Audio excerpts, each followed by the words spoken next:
देहरादून के एक छोटे से हॉस्पिटल में जहां 2 लड़कियों के साथ एक लड़का खड़ा था।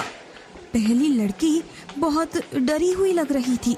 उस लड़की ने लड़के का हाथ पकड़ते हुए कहा, राघव, राघव क्या हम ठीक कर रहे हैं? राघव ने कहा, तुम चिंता मत करो ज्योति, मैं तुम्हारे साथ हूँ।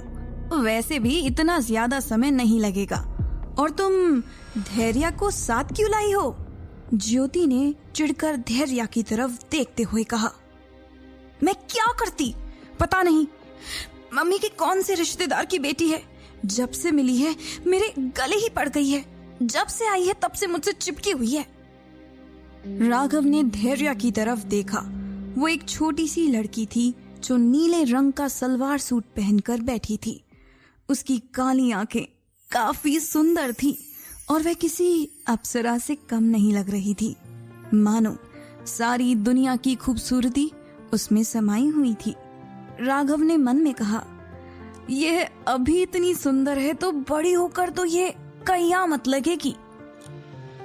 ज्योति ने उसका वह एक्सप्रेशन देख लिया और चिढ़कर धैर्य की तरफ देखकर मन में कहा, यह बेशरम लड़की जानबूझकर ये सब कर रही है।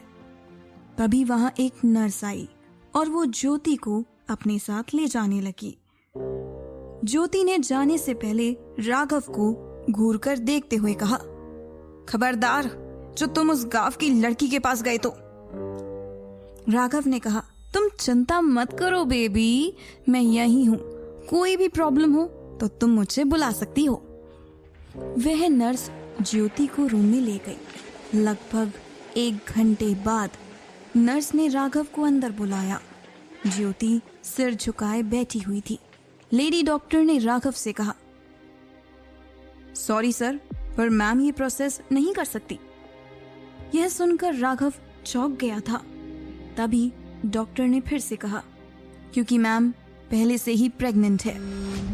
दोनों यह बात सुनकर परेशान हो गए थे। फिर राघव और ज्योति बाहर आ गए। राघव ने ज्योति पर चिल्लाते हुए कहा, तुमने पिल्स क्यों नहीं ली थी? ज्योति कुछ बोल ही नहीं पा रही थी।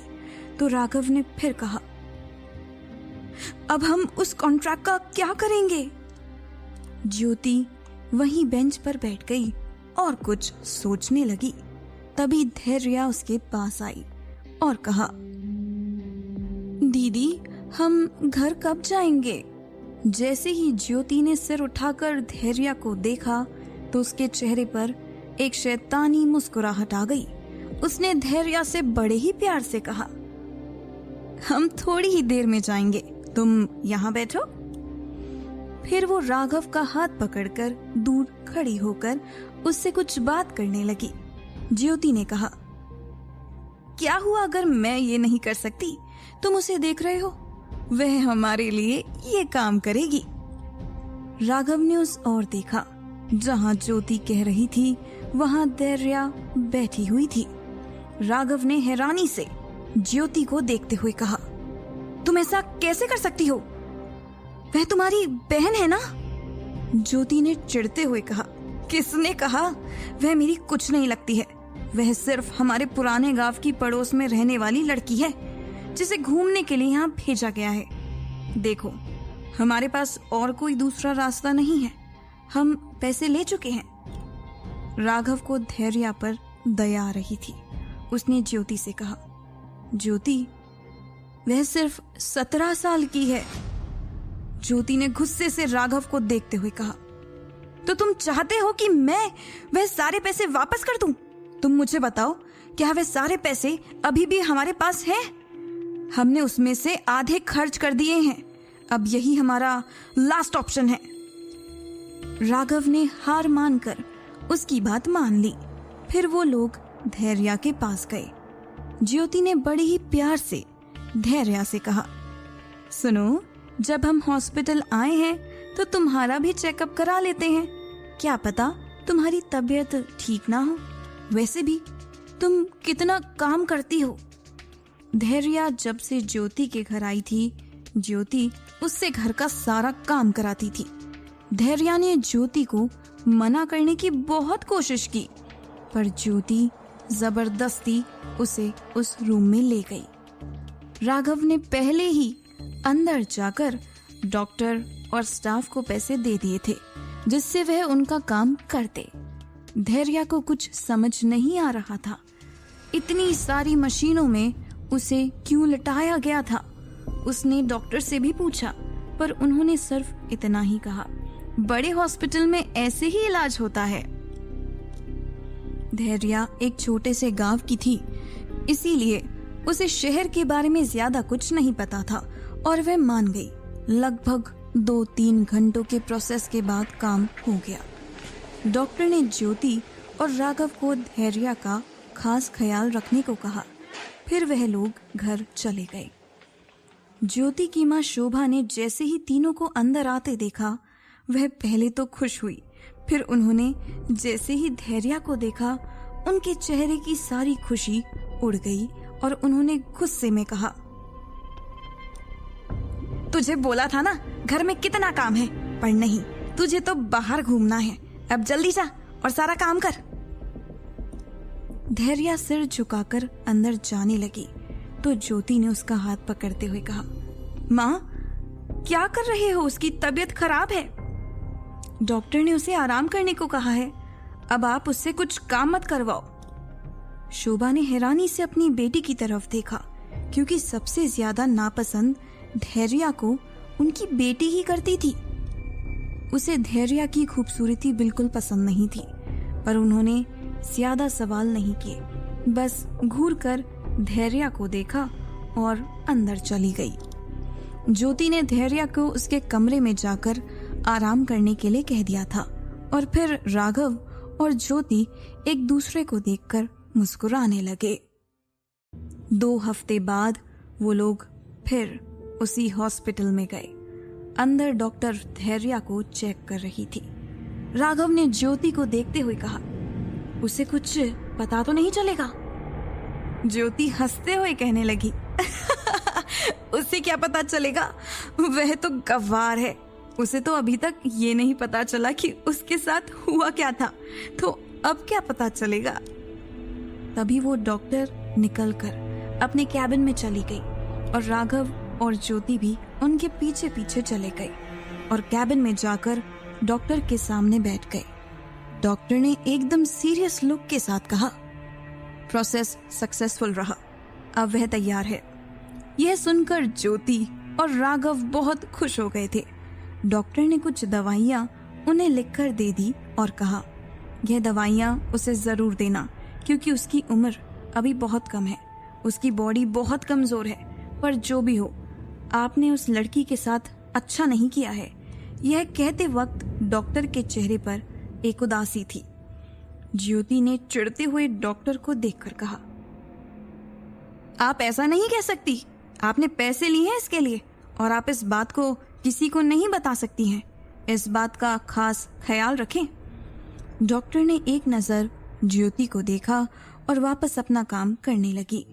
राघव ज्योति को डॉक्टर के कैबिन से बाहर ले आया। तब तक धैर्या भी वहां आ चुकी थी।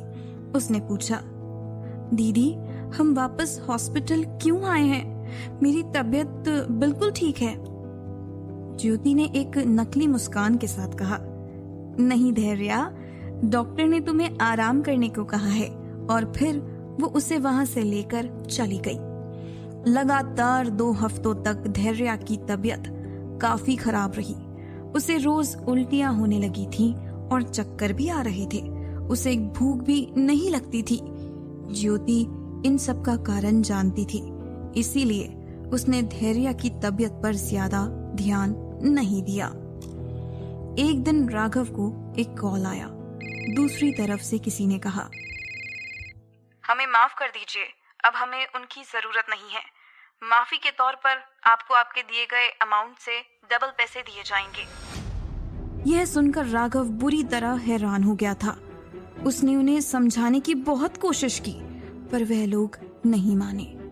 राघव ने जब ज्योति को यह सब बताया तो उसे इस बात से ज्यादा फर्क नहीं पड़ा, बल्कि वह तो इस बात से खुश थी कि उन्हें बिना कोई काम किए और ज्यादा पैसे मिलने वाले थे।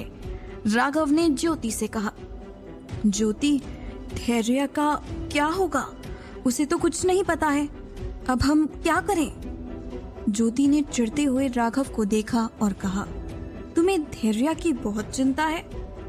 राघव ने कहा, तुम्हें भी होनी चाहिए, आखिर तुम भी एक लड़की हो। ज्योति ने कहा, मुझे फर्क नहीं पड़ता, तुम मुझे इतना बताओ कि वह लोग पैसे कब भेज रहे हैं। राघव ने हैरानी से ज्योति को देखा और कहा, सच में तुम कितनी निर्दयी हो। ज्योति हंसते हुए राघव से कहने लगी, तुम तो ऐसे कह रही हो जैसे इसमें तुम्हारा कोई हाथ ही नहीं था। क्या तुम नहीं थे जिसने इस बात के लिए अपनी हाँ कही थी कि हम उसका इस्तेमाल कर सकते हैं अपने काम के लिए? अब जब वह किसी काम की नहीं है तो हम क्यों उसकी चिंता करें? और तुम टेंशन मत लो, इसका इंतजाम मैं कर दूंगी। दूसरे दिन धैर्य को ज्योति के पिता वनराज ने बस से उसके गांव भिजवा दिया। राघव को जब पता चला कि धैर्य को उसके गांव भेज दिया गया है तो उसे काफी बुरा लगा। उसने मन में कहा, हमने 17 साल की लड़की की जिंदगी बर्बाद कर दी और उससे माफी भी नहीं मांग सके। फिर उसने अपने बगल में ज्योति को देखा जो हंसते हुए वह पैसे गिन रही थी जो उन्हें मिले थे।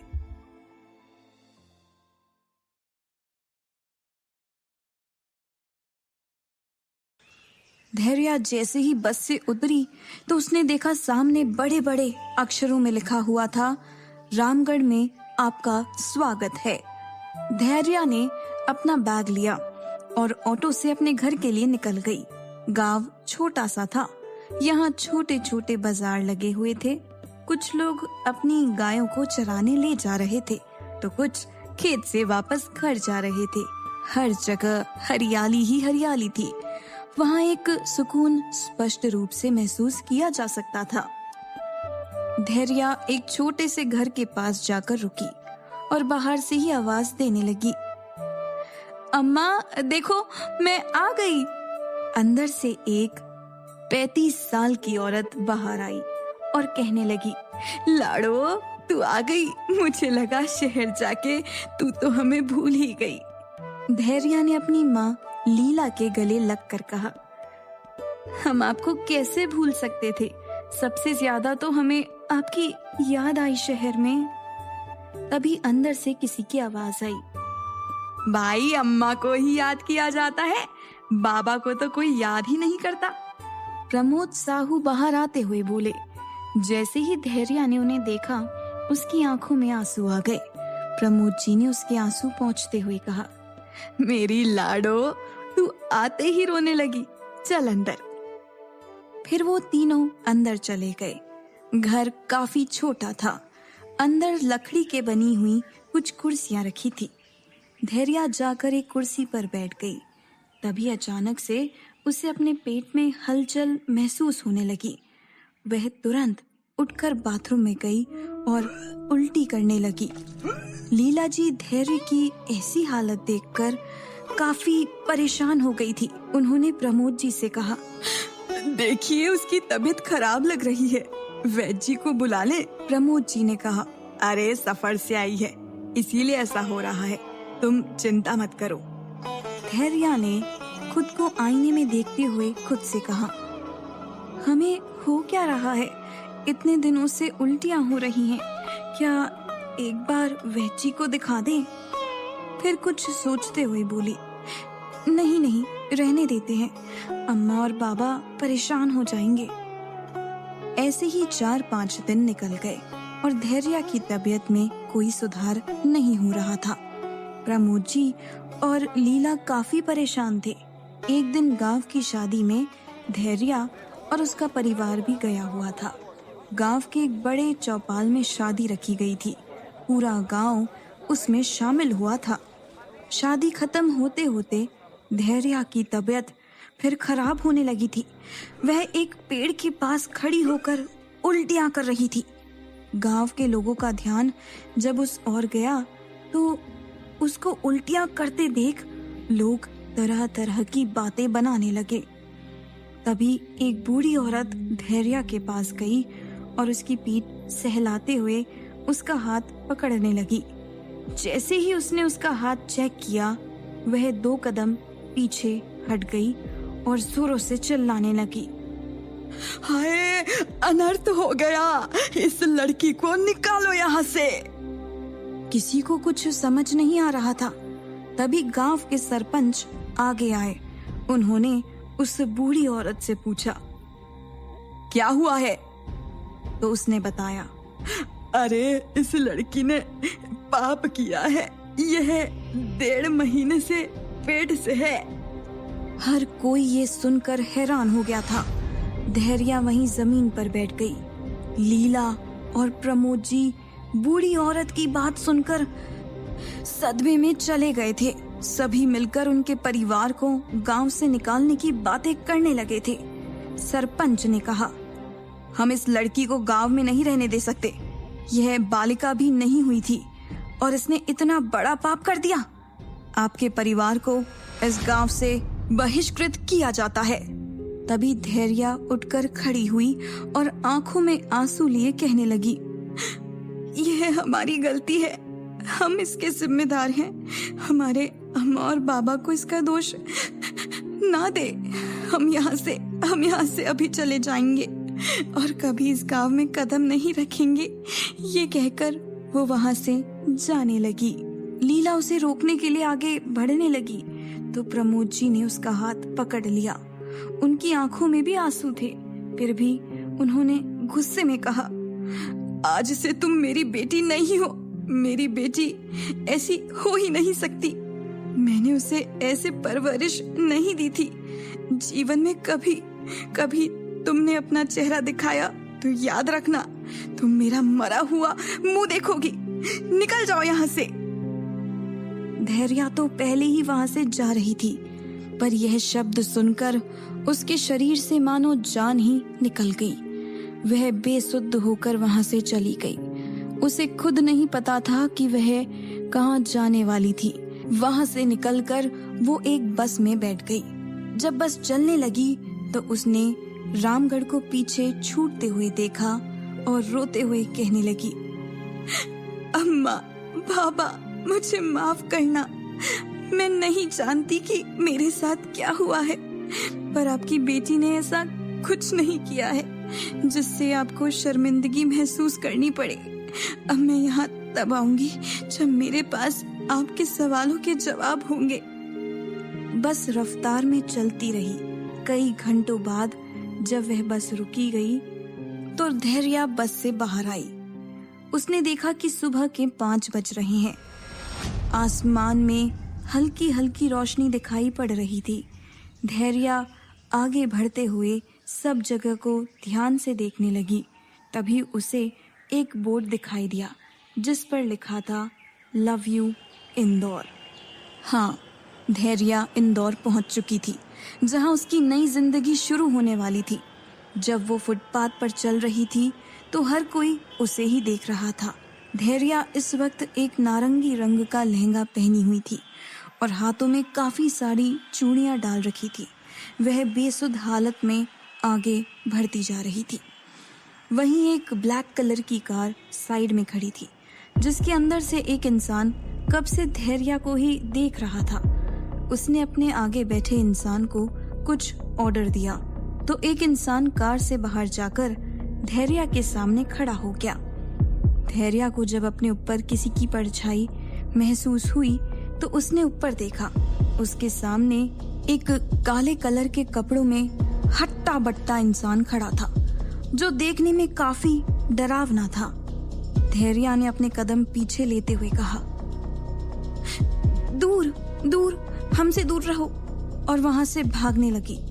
वह आदमी उसके पीछे जाने लगा और फिर धैर्या वहां की भीड़ में कहीं गुम हो गई और उस आदमी को कहीं नहीं मिली। वह निराश होकर वापस उस कार के पास आ गया था। कार में बैठा इंसान उसे घूर कर देख रहा था। उसने कहा, तुम्हें उससे बात करनी चाहिए थी। तुम ऐसे उसके सामने अचानक से खड़े हो जाओगे तो वो ही भागेगी ना। उस आदमी का मुंह लटक गया।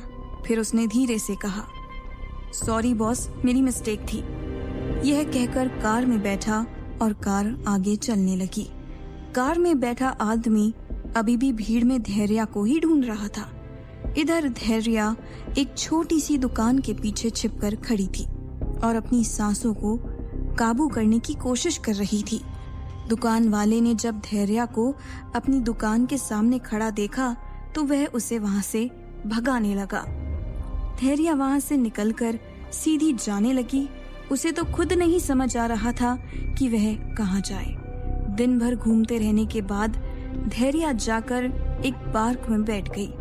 वहां एक छोटी बच्ची खेल रही थी, जिसे देखकर उसका हाथ अपने पेट पर चला गया। उसने खुद से कहा, हमें नहीं पता आप हमारे अंदर कैसे आए, पर हम आपकी जान नहीं लेंगे। ईश्वर ने आपको हमारे पास भेजा है और हमारा कोई हक नहीं बनता कि हम किसी निर्दोष को इस दुनिया में आने से पहले मार दें। हमारा साथ ईश्वर ने बांधा है और हम हर हाल में आपको सुरक्षित रखेंगे। हमारे माता पिता का हाथ हमसे छूट गया, पर हम आपको कभी नहीं छोड़ेंगे। अब आप ही हमारे जीने का सहारा हैं। यह कहते हुए उसकी आंखों में आंसू आ गए थे। धैर्या को पता ही नहीं चला कि कब वह उस बेंच पर बैठे बैठे ही सो गई। उसकी नींद कुछ लड़कों की आवाजों से खुली। इस वक्त उसके सामने ही कुछ लड़के खड़े थे और अपने सामने इतने सारे लड़कों को देखकर धैर्या डर के मारे कांपने लगी। वह लड़के धैर्या को देखकर हंस रहे थे।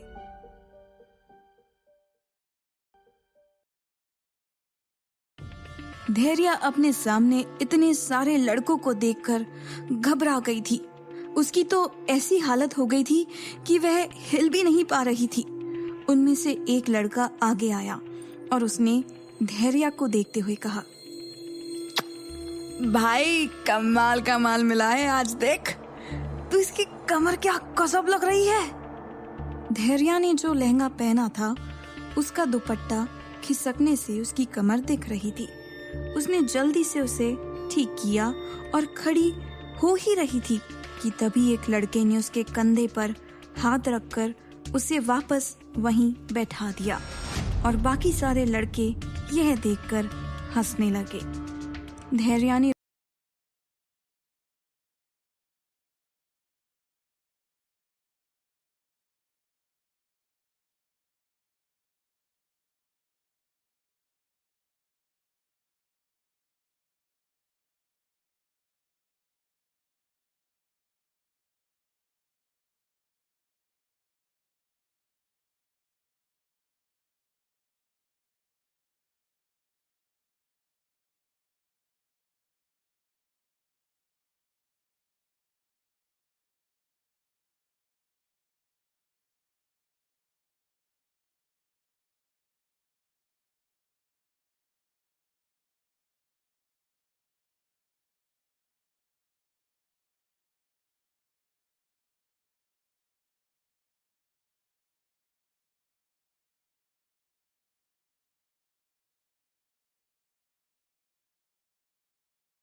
रोते हुए कहा, हमें जाने दीजिए, हमने तो कुछ नहीं किया है, प्लीज हमें जाने दीजिए।